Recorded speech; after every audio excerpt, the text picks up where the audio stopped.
everything is about to change in the DC universe. And I'm not kidding. I mean that literally. Everything is about to change. Welcome to my YouTube channel, and today we're covering Absolute Power, Issue 1, the most talked about event in the whole of DC. So sit back, relax, and let's get into this video. And if you're confused, go check out my Absolute Power playlist. Our story begins with a robbery. A group of thieves have successfully robbed the building, and they were about to escape on their helicopter, but this was Metropolis. This was his city. You were never going to get away. After burning their guns and freezing the helicopter, standing before them, or rather floating before them, was Superman, telling them to come peacefully. But one of the guys was scared. He was on edge. He chose to take a risk and shoot Superman directly in his chest. But before the bullet could even hit, Superman felt weird. Something was off, because this bullet pierced him. This bullet was in his chest. Superman saw blood, and then he fell. Like an angel from heaven, he was coming to Earth, fast. But first, let's rewind to 20 hours earlier. Animal Man and Animal Girl were doing their normal patrols, but when they landed, something was different. People were running from them. That has never happened. Before he could even ask what was wrong, a rock hit the back of his head, and in that moment, himself and his daughter were overrun by the people. The people were beating him down, and I mean they were beating him to death. She had to watch her father almost die at the hands of the people he tries to save. And the worst part is, this was televised.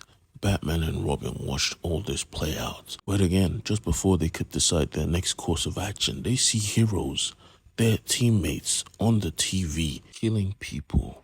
And no, I mean literally killing people. All started coming in quickly with Mr. Terrific and Nightwing confirming that these heroes that are being portrayed killing people are not on the field. This was fake. Someone was trying to get the public riled up, and they were succeeding. Green Lantern was out of commission, but here he was on the TV killing people with Supergirl. This shouldn't be possible. And Diana and Arthur knew this to be true. They also depicted Firestorm causing chaos to a whole city block and Blue Beetle just massacring the masses. This was not possible. The Flash called it in that him and his family have just been chased down by a mob of civilians. They wanted to rip them apart. And Hawkman reported the same. Everyone was in a frenzy. Back in the Daily Planet though, Clark had just seen what was happening on the news. He wanted to take flight, assure the people that those were not their heroes, but it was too late. Even employees at the Daily Planet were starting to believe it, but Lois Lane, she knew her people. She said, nah, this is not what we do. That is clearly fake news, but Jimmy Olsen made it clear, this is our website. We are reporting this exact same thing, and she got pissed off. Who gave the authority? I never signed off on this, but Jimmy made it clear, yeah, we were hacked. We are still currently being hacked. This is out of our control. And then he finally dawned on Lois. This was a coordinated attack. Someone was trying to take down the League. Someone like Amanda Waller herself. The government liaison had come to her base to try and shut her down, but she made it clear, nah, this is happening. Get with the program or leave. He made it clear that the Jokers and the Lex Luthors of this world got it wrong. Humanity does not need fear gas to be worried or mind control. They were already scared. They just needed to be reminded of how powerful these beings were. And this is when we see how she's able to hack every system in the world at the same time. She had the power of Brainiac by her side. But not just Brainiac, no, she had Failsafe, new and revived and ready for action. Failsafe, looking at the government employee, asked him, are you ready for this? And the government employee said, yeah, this was always going to play out like this, especially because of the recent events. The Titan losing control of Beast Boy, Wonder Woman's armies facing off against the US government. Everything was coming to a head, and Amanda Waller was just a catalyst. He is only worried because absolute power absolutely corrupts. And Amanda Waller is not above corruption. But honestly, Failsafe didn't care. He simply asked her for permission, and she gave it. And he said, unleash the hounds. Cyborg felt it first. A new wave of technology, viruses flooding his system that he couldn't even respond to. And this was Cyborg. Oracle called Batman trying to inform him of the situation, and Batman said just try and save people, keep people off the streets. Let them see you so he can undermine what they see on TV. Make sure you're in a cluster of heroes, don't be alone. And Superman, well, he was currently trying to stop a theft. And that is when we see something aiming at his back.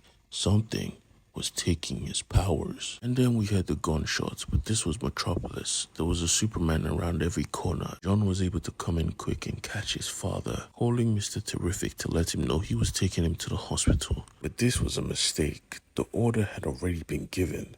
They were targets as well. And because of this, they lost their powers as well. They came crashing down hard. The heroes were under attack. Batman tried to make communication, but Oracle simply told him everything stopped. He thought she fixed it, but she made it clear, nah, G. Amanda Waller is talking to the world. Amanda Waller was on everyone's screen. She made it clear that this was an attack by the Hero Nation, and her forces are moving quickly to stop it. And they were moving quickly because half of the hero community was already incapacitated. She had a means to take their abilities, and she had a means to take them permanently. Mr. Terrific makes a comment. Amanda Waller on TV. She has always been a Black Ops person. Nobody knows her identity. Why is she being so public now? And then Batman clicked. She would only be public if she thought she had already won. The heroes were under attack by a powerful enemy, an enemy able to destabilize the whole hero community.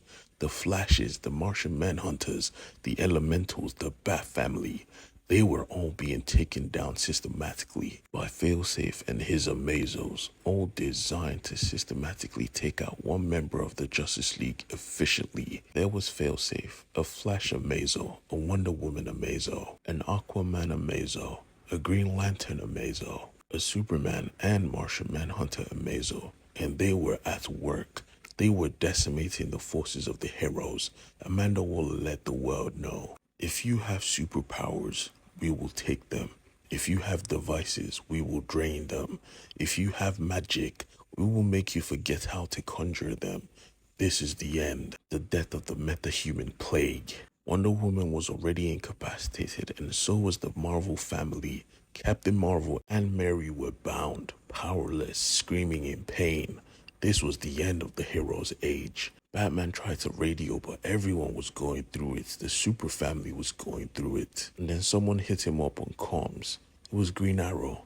He called just to quit and rub it in Batman's face that he warned him. Too many metahumans and regular humans start to feel weak. Regular humans start to find a way to defend themselves.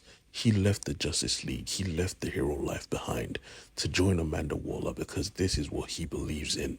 The heroes need to die. He let Bruce know there is nowhere else to run. Amanda Waller made an agreement with the coalition of planets. No one will come for help. No one is allowed to leave. The heroes of Earth were being hunted like cattle. The heroes of Earth had no means of escape. The time stream, the microverse, everything had been sealed away. Because Benedict Arnold told Amanda Waller everything she needed to know to take down his forces, and they took down the heroes hard. The heroes left were currently being hunted by the Amazos. All the other heroes that were knocked out were arrested by Amanda Waller's followers. They were being bound like the Registration Act in Marvel, forcing once proud superheroes to scurry in the corners like rats, showing off their newfound technology and advancements. The heroes had lost. Superman had lost. Batman had lost. Everyone had lost. And worst of all, the heroes that were taken were transformed. They were turned into something they could not recognize. We see Jonathan Kent newly cyberized with a hole in his freaking chest. This is dark. The world was lost. The hero community defeated. Amanda Waller won. But Batman was never the type of man to take this type of thing lying down. He had to break into Titan's tower because inside the tower lay their last hope. And their last hope was locked in combat. Cyborg was still fighting off the virus. And that is when he discovered that Amanda Waller has access to a mother box, the most powerful piece of technology in the universe. Batman tells Cyborg to plug out. She will come for you. but it was too late.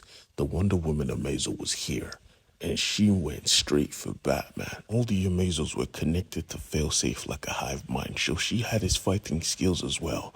Batman was just trying to stay alive, but he won't be alive for long, and Cyborg knew this, so he chose to save his friend. Batman thought he was the greatest hope of the heroes.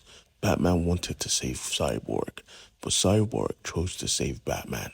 And when Batman was knocked out, the Amazo simply knocked out Cyborg, binding him in the lasso of truth and taking him away because that lasso was unbreakable. Now, Batman was left in defeat. And so when the Flash came, because they couldn't use their communicators anymore, Flash was used to send messages across the world to Diana. And Batman told everybody everything. Amanda Waller has a mother box. Superman, hearing this, knew how powerful a mother box could be. They needed to get it, and Batman said he will. And now, he needs to find a thief. Dun dun dun.